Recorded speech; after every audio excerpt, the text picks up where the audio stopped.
Lubbock Congressman Jody Arrington will soon introduce a bill in Congress demanding the World Health Organization be held accountable for covering up the origins of COVID-19, as he put it.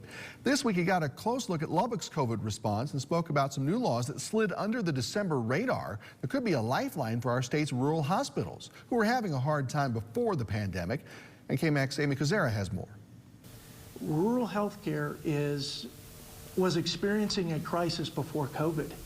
40% of rural providers were operating at a net loss.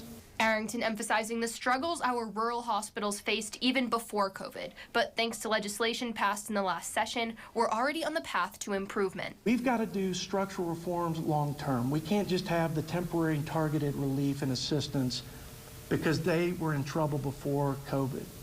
One of the things that passed was what we call Save Rural Communities Act, and it's a payment system reform, allowing rural hospitals, often with fewer patients and less taxpayer revenue, to opt out of costly government mandates that require fixed costs for inpatient resources. This payment system basically repeals those mandates and gives discretion, flexibility, and freedom for these groups to choose how best to serve their community.